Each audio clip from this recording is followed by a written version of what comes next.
Shoot the goo? Shoot the goo. Greetings and welcome to Old Drunken Discography, where old friends, fans come to BS, argue, occasionally agree, and discuss a musical artist.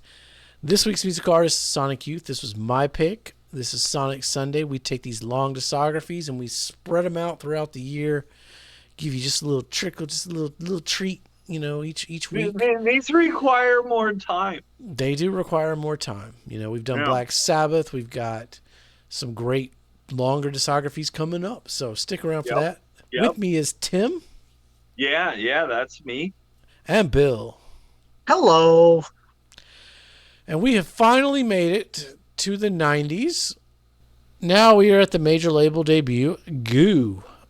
This is it. Okay. I've been like, as I go through this discography, I'm really just trying to absorb the music and not necessarily get into the lore behind them, because I definitely know that's there. But okay, yeah, that's interesting that this is the major label debut. And you can hear it, I guess. But I digress. Continue with the intro. No, I was done with the intro. I thought you was going with it. I mean, yeah, you can hear it. Like, this sounds big. I mean, this sounds, compared to the last couple, exceptionally, or not last couple, basically the whole discography up to this point, exceptionally clean. Yeah, is how I'd say it. Yeah, it's pretty clean. I mean, it's still got some parts where It's also a very noisy record, though, right? Yeah.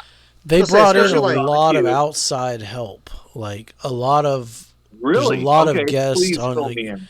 Jay Mascis is on here. They brought an outside producer or somebody. I can't remember who it was, but okay. It was so much so that like Jay was on. And do you know who this outside producer was? I did not look into this because I don't know. This is like the one band. I know I'm of the age where I should be familiar with these albums. But this was the one band that I kind of resisted because they're a little too arty, noisy. And I can see that. Which I do like. I do like arty, noisy. But this is a little too New York centric. Okay, there's some Don Fleming's on two songs. Oh yeah, I know Don Fleming. Sure, yeah. I mean, we'll talk about Chuck D. Producer that finished mixing it. I don't know if that's any bells. They produced it themselves, mastered by John Goldman. Yeah, and you can hear that. Like we're 7, 8 deep now. They definitely have a vision for this band. I'll say that they didn't compromise with this record. Like, it still sounds like a Sonic Youth record. It's not. Mm-hmm. It's major label, but it's not like. And almost even purposely, like, because I don't know if we're gonna get too deep in the notes or if we're just gonna flow with it. There's a couple songs here where it's like the first 70% is the best song you've ever heard, but then the track is kind of just ruined by feedback. Oh, that's Sonic Youth. And that's Sonic Youth, and I hate to use the word ruined, but I always approach bands like this. Like, I just always approach bands like that were, like, if I'm in the crowd, am I going outside, hanging out in the parking lot and see what's going on? Well, yeah, I don't know if they're. I don't think they're playing. Or if I'm up front, being like, "Fuck yeah, this is the best shit ever." They're not playing Scooter and Jinx, live. I wouldn't think. They're playing the cool things, like Dirty Boots. My Friend Goo or Disappear, probably. There's some noise. Cool thing. Let me run through my notes real quick, guys. Dirty Boots, right off the bat, like. I love the chorus. That thing is huge. It's dirty. It's gnarly. And that's one thing about this whole album. Like, the bass tone throughout this entire album is superb. There's a lot of really cool guitar stuff going on. And a lot of it's exemplified in Dirty Boots. Like, just right out the bat, they come out swinging hard. The Tunic, I kind of went into it. It's like a song for the Karen. I mean, it's 2025, so we all know who Karen is now. And this kind of fits that in a way. Because, like, I like the chorus, if you can call it a chorus. But again, that whole New York aspect creeps in. And, I mean, Kim does a great job, but the vocals are kind of rambling. And little, like, they almost take me out of the song. Oh. But I could see where, like, you're right there with it. But for me, again, on first listen, I'm like, okay, it's a little more like, this is where the Sonic Youth creeps in, I guess. And fair. then Mary Christ, like the riff is cool. There's a lot to like about that song, but it was also kind of just there. And that takes us to the hit, right? Cool Things, the hit, and it's fun. It's a little A, B, C, D, E, F. It's like they almost get to the cool point, but then they just New York it out. And but luckily, but Mote, like, that's a top song contender. Like, the vocal melodies going on there were really cool. Really like Mote. Lee Ronaldo. Say it again. What? Lee Ronaldo. That's a Lee song. Is that a Lee song? Yeah. Okay. Okay. See, yeah, I'm not digging too deep. I'm just trying to absorb the album. Yeah, Lee Ronaldo. His solo shit about enough, right? His solo shit after Sonic Youth is really good. Oh, well, I hope we get to that discography at some point. My friend Goo, yeah, like, that's it's fun, but it's kind of there. And then we get to Disappear, and I'm gonna kind of include that in with Mildred Pierce. Like, these two pieces are my favorite bass tones. Not only just on this album, but the bass sounds fantastic on those two. And then when we get into Mildred Pierce, it kind of breaks down into a noise breakdown, which I really liked. Then you get to Cinderella's big score. It's a fun song. It's kind of epic. It's also just kind of there. Scooter and Jinx is a short little noise clip, and that takes us to the closer, which is Titanium. Was this Expose, maybe? Or is it Expose? Yeah, I don't know. Everywhere I saw it, it was just Expose. I don't know if that's AI doesn't know the English language or not, but that's French, isn't it? Expose. Expose is French, yes.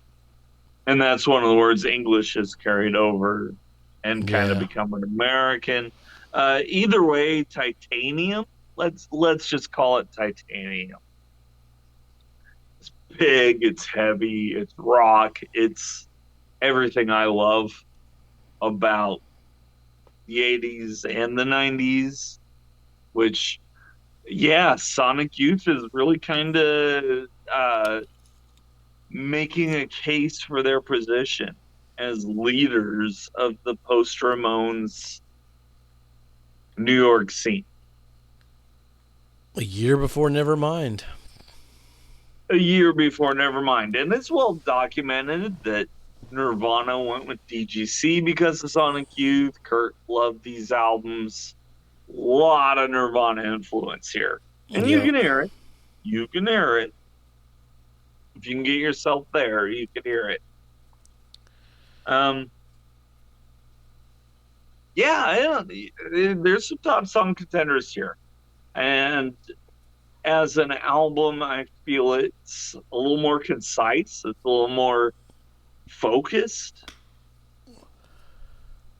But it's also a little lackluster. Well, I'm glad I don't have the dot. Yeah, that's a difficult. I took notes. I do my homework. I'll follow you that have up. No idea when, but I did them. I'll follow that up. Yeah, I mean, I love Goo. I've got the 4-disc, 4-vinyl box set of it. There's a lot more B-sides than what I listed. I should also point out that I did have the choice. I could listen to, like, it was all digital. I could listen to a new expanded edition, or I could listen to the original album, and I chose the original album. Okay. So yeah, I didn't. I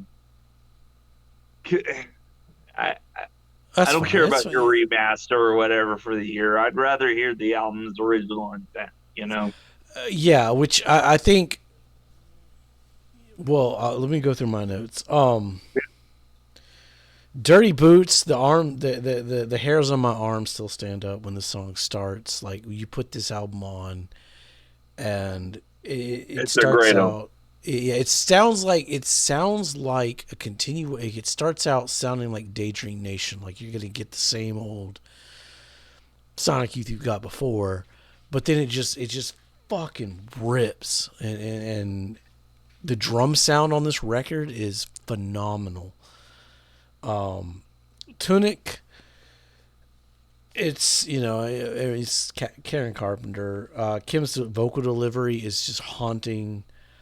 I love the drastic tempo changes between the verses and the chorus. The first person view up in heaven. You get Jay Mascis on backing vocals. It's an odd track, I think. I think the track placement of being track 2 is kind of weird. And then, do I have it right? Jay Mascis, like way back in the day, was in the same scene, maybe even the same hardcore band as Moby. Oh, I don't know about that. I don't know. Oh, Moby's okay. history. We'll have that conversation later then. I'm sorry that I just completely derailed. Completely, yeah. Okay. He's an odd character. He's an odd character. Yeah. New England. Let's go, Vermont. The 8-track demo of this song is pretty good. I prefer the which studio. Was on the bonus track edition that I chose not to go through. Right. I'd rather hear the original for the first time. For Tunic, though, I prefer the studio version. I saw a bunch of these were on 8-track versions. Yeah. Yeah. Mary Christ talking to a punker priest just dogging the breeze about being a tree. It's fine. It doesn't stand out too much, but it's not a skipper. I like the Kim one-liners in it. Cool thing is fucking Chuck D. Let's go. Like, the history of this is, I didn't even hear Chuck D on that. He's got a bridge section where he talks. I'm all for Chuck D. Chuck D is the man. Yeah. They were recording right next to Sonic Youth when they were recording Goo. So, like, the producer or whatever, this was somebody 90s, so that would have been what, Fear of Black Planet? Yeah. No, it was after Fear, because the lines in Cool Thing. After Fear was Apocalypse 91. Yeah, they were probably recording that. But okay. Like Kim says, Fear of a Female Planet. Fear of a Female Planet. And, like, the whole song is about her being interviewed by LL Cool J. There's the whole concept right there. Holy shit. Yeah. I fucking love Cool Thing. Mo, not my favorite Lee song. I think he's had better before. He's got better ones coming up. Okay. But it's still like it's I don't know. It's overproduced. There's something weird about it. I love the vocal melodies. Like he there's has some the crazy melody. shit going on there. Yeah. I went through my stages, and I'll talk about it later on a different song of my different like Sonic Youth stages. But My Friend Goo, it's a fucking top song contender, dude. That song is so good. It's so catchy. They were passing around. They were listening to a lot of Pet Sounds at the time when they recorded this. Yeah. Oh yeah, that makes sense. Okay. And like, there's a lot of Pet Sounds buried in this record. Where Disappear. are the birds? You can also really hear like this is when the Melvins and Soundgarden start creeping into the whole scene too. Maybe And I don't things know. really just start getting heavy. And we're gonna drop down to D. And we're just gonna get the best, old school analog tube driven late 60s, early 70s Marshall Sons, like just that orange, like just that classic old school sound going. Yeah, this album in 1990, it kind of there's a It little kinda bit of kicks off the grunge producer shine on it though compared to Yeah. you know. Well, and but- again, the Melvins are out, Soundgarden's out, Bleach is out at this point. So, Mudhoney's got what every good boy deserves fudge is out at this point, right? Or is it Super Fuzz? I can't remember. Yeah, Sonic Youth still. I mean, Daydream Nation was out before that. Yeah, true. But this is really where it really starts to coalesce. Mildred Pierce. It just kind of it happens. It meanders for a long time. It dives into total fucking chaos. Cinderella's Big Score. This is like the older I got. It was when I first got into Sonic Youth. I was like thirsting more songs. As I got older, it was like, well, Lee Ronaldo's got some fucking. Those are starting to be my favorites. But the older I get, it's like Kim Gordon fucking just owns some of these early records. Like he does for sure. For sure.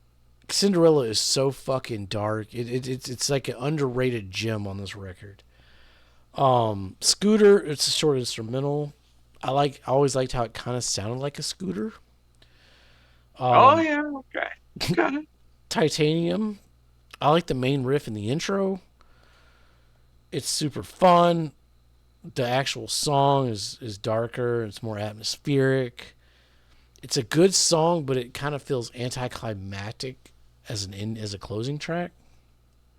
Interesting. Okay. The B-sides, I mean, I've got 4 discs. I'm not going to touch through all of them, but that's all I know. It's a Neon Boys cover. I don't know the original, but it's a fun cover. I Know There's an Answer. Fucking amazing Beach Boys cover. Like it's so fucking good. It's safe. They don't play it. It's not like Addicted to Love. But they have just enough Sonic Youth like in it that it fucking works. Okay.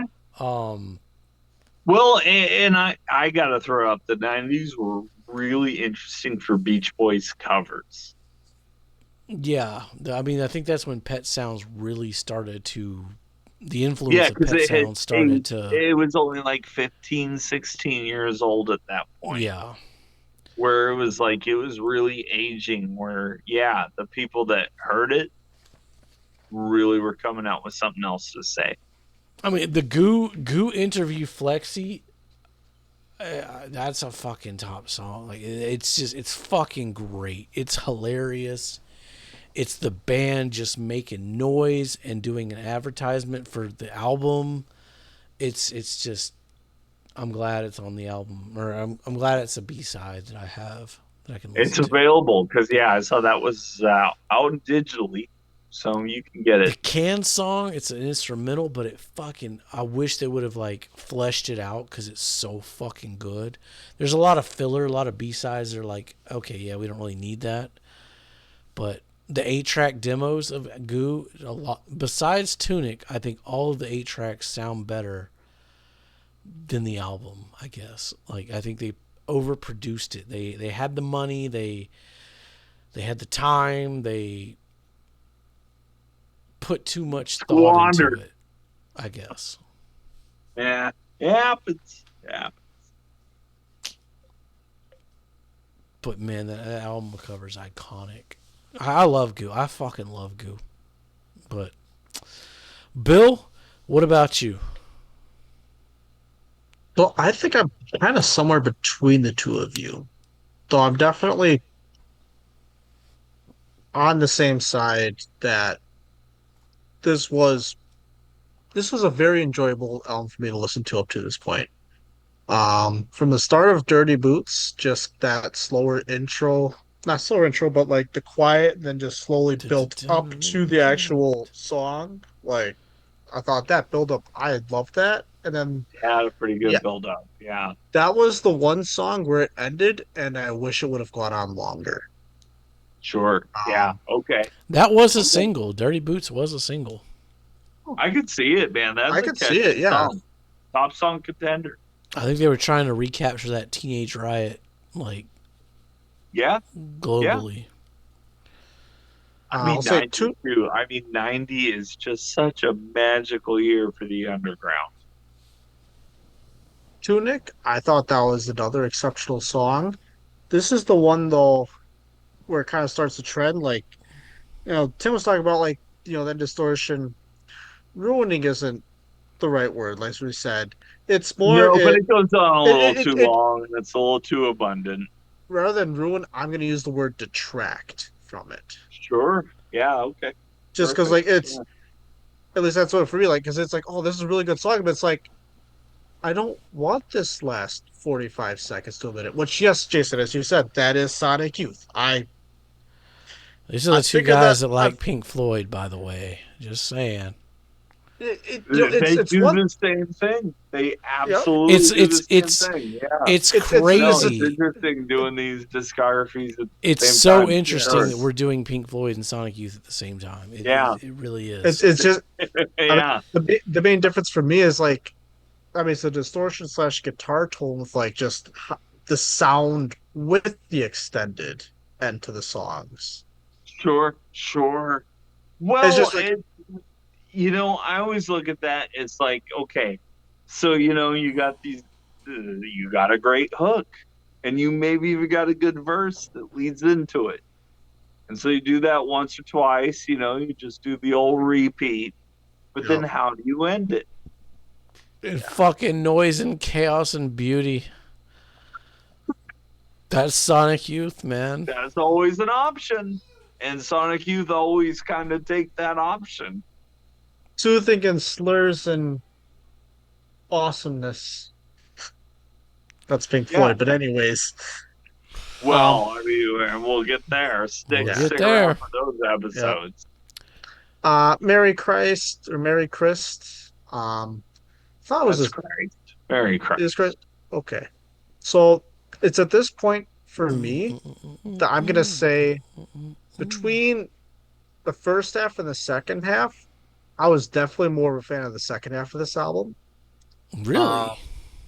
Yes. Yeah, okay. Merry Christ, it was okay. Like, it wasn't anything that like I really loved.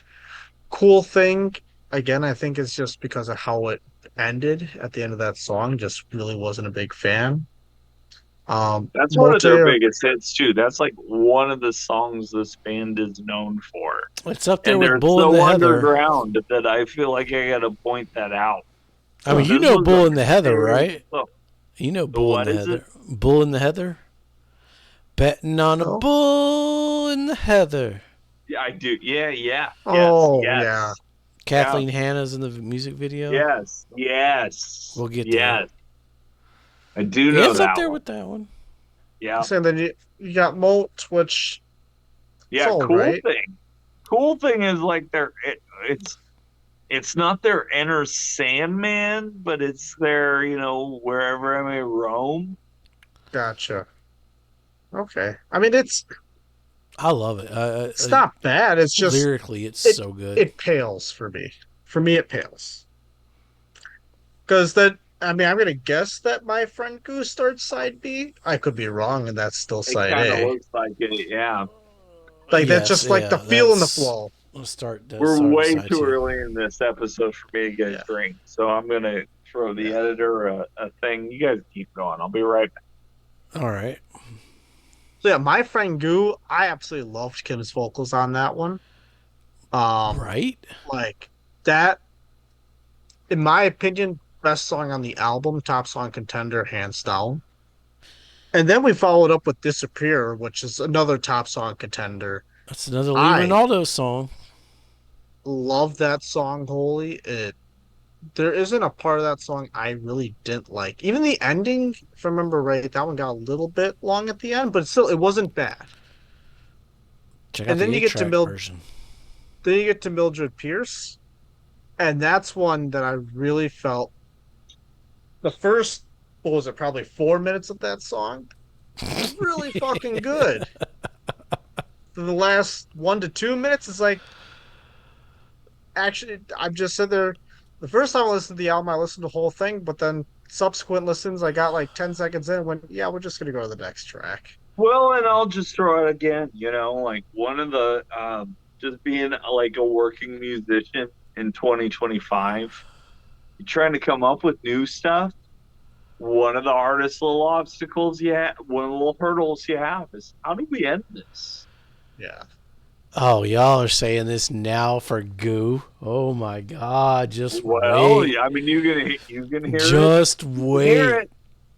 Yeah. Wait Hear till we it. get to NYC. Oh my God! Or 1,000 Leaves. Oh, Next do they one we have a got. real hard time ending the songs or Oh, they wrap these up pretty quick compared to some later records. interesting? Okay. Oh, shit. Right. Right. Well, Um, Cinderella's Well, big and score. I again, love Kim's that vocals that again. that is a challenge. It's almost as big as like, what's the hook? What are people gonna identify with? Sonic Youth doesn't Oh, fucking give a how fuck do you about a end it? hook. They never Yeah, have. well, and they don't give a fuck about how you end it either, Nope. and that's evident here. Yep. And it almost adds to the charm, but sometimes it's a little too. I keep hating to use the word New York. That's okay. I've got a word coming up here in the next video we're gonna shoot, Okay. and Well, it might apply to you guys for the Sonic Youth discography. It might be the same. All right, Bill. Cinderella's big score. yep. I love Kim's vocals on that one again. Like top song contender. It's a Love that one. fucking yeah. Cinderella's Beautiful. it's a fucking banger, or not a banger. It's underrated gem on this record. Yeah. Scooter and Jinx. It's a short kind of instrumental. Like again, didn't mind it one bit. Like I thought it actually. I think it did a good job bridging the gap between Cinderella's big score and Titanium Expose. So we get to Titanium, and Which definitely sounds better than titanium expose, right? You got to yes, throw that expose in there. Titanium oh yeah, expose. Yeah, and it just sounds so much better. I'll say this again, kind of like we mentioned before, not to beat the dead horse. Like the first minute and a half to 2 minutes of the song are actually really goddamn good. And that's like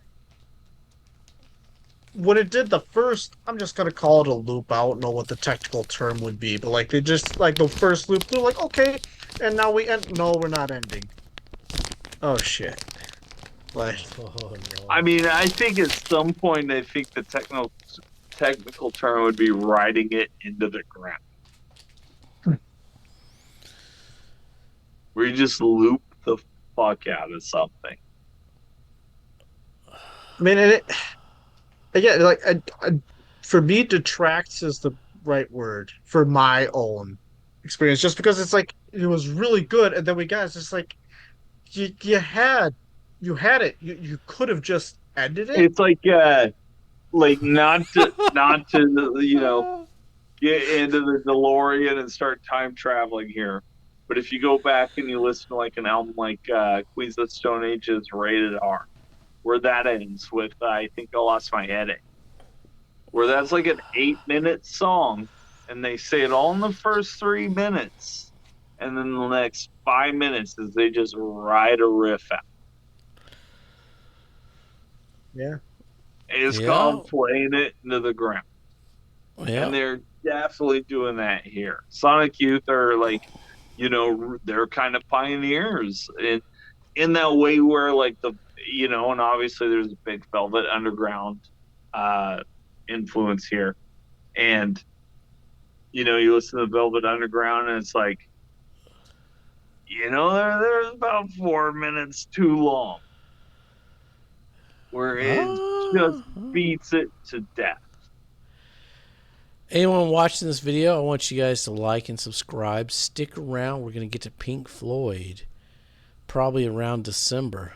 Stick around for that. It's going to be a good one. It's going to be a good one. Great. Yeah, I don't good assume this is a good album. I like Goo. Goo's good. I'm assuming you didn't listen to all the B-sides. I mean, there's a lot to go. It was a big didn't, recording session. I kind of purposely didn't, just because which is fine. You're not missing remasters. Much. That's the whole thing, and I had the option, so I went with an original. You're not missing. I mean, the Beach Boys cover's pretty good. The Goo interview it's fun. It's just like it's them it's like them promoting the album. Like Dirty Boots is about, and they're just fucking off. Like it's just. And in 1990, I'm sure there's just enough piss to keep me interested, because that's just on like one of those handheld like 3.5-inch tape.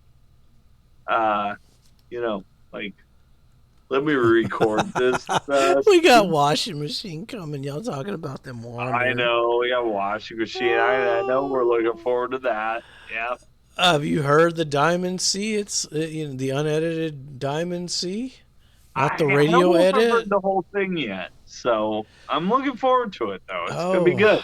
Yeah, you like those Pink Floyd long songs? Diamond C about to hit you. Oh, I'm not ready. I always wish you were here.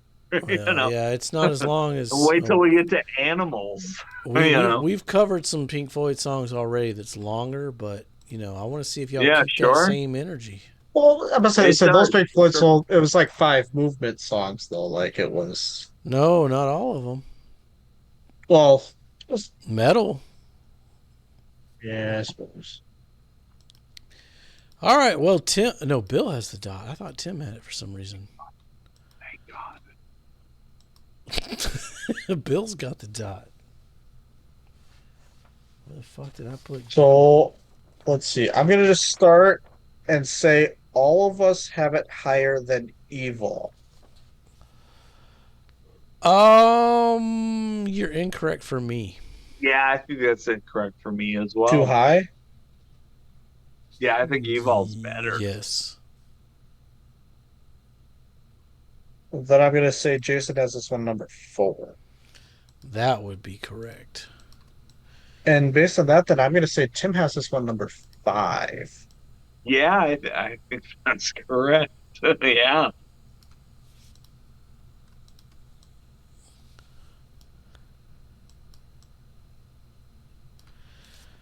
Which I don't understand Jason's hatred there for the Bad Moon Rising, but that's the color codes tell all. Don't worry about that. Okay. Because that's a pretty badass album. This one for me is going to number 1. I think I like this one more than Evil. Yeah, even more than Sister. Like, I'm still really shocked with Sister. But I guess you got it pretty low. So, yeah. My final notes say, I love Goo. The first half is up there because Tim kind of said it earlier. We're unscripted. We don't know what each other's going to say, but Tim kind of alluded to the same thing. Some of the best in the discography is like the front half of Goo. It's got deep cuts like Cinderella, but there is some low points on it. I think it's I like Mildred Pierce. That's a high point for me. It's a weird album. It's such a weird album. It's so overproduced. I think it's overproduced. Yeah. I don't think a little bit for 90. For 90, yes. For like 94, no. It's still pretty raw.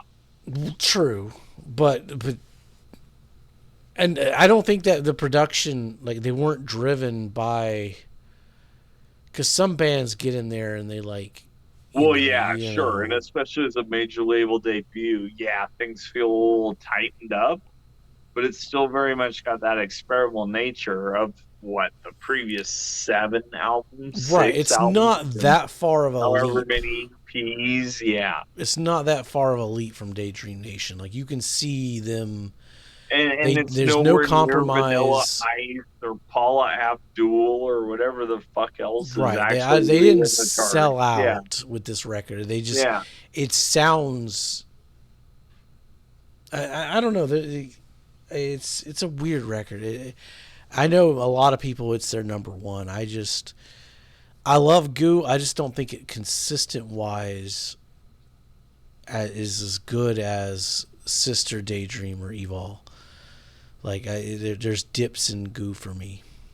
I'm gonna give it over.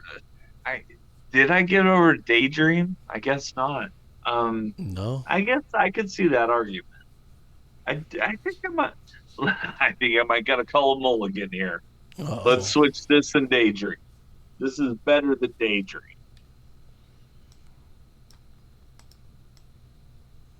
That's just wrong. Honestly, I could see Goo, Evol, and Daydream Nation all kind of being on like a same plane. Yeah, they're all kind of in the shift ballpark. Yeah. But you just dunked all over Sister there. Poor old Sister. Tartone, man, I don't know. Go back to that motherfucker, dude. That's a desert record album. It's embarrassing how many top songs I'm going to have from Sister. That's good. I mean, you're not going to steal my number one. My number one's coming off Sister, but other than that, you can have the rest. I got 2 or 3, or 5 or 7, or My final notes, it says, I like my Sonic Youth a little more dirty, if you know what I mean. Stick around. Where next week we'll be talking Sonic Youth Dirty. Thanks for watching. World Playlist Link channel. Who knows what we're airing during the weekdays, but every Sunday you're guaranteed a new Sonic Youth record. So like and subscribe. Let us know down below what's your favorite Sonic Youth record. Do you agree with Bill? Is it number 1? Best song, best album? Yeah, where are we wrong? What are we missing? Are you a hardcore Sonic Youth fan and say we're all trash for putting Confusion of Sex So Low being the first record? Let us know down below. As always, be safe and make great decisions. Here we go to another candlelight road.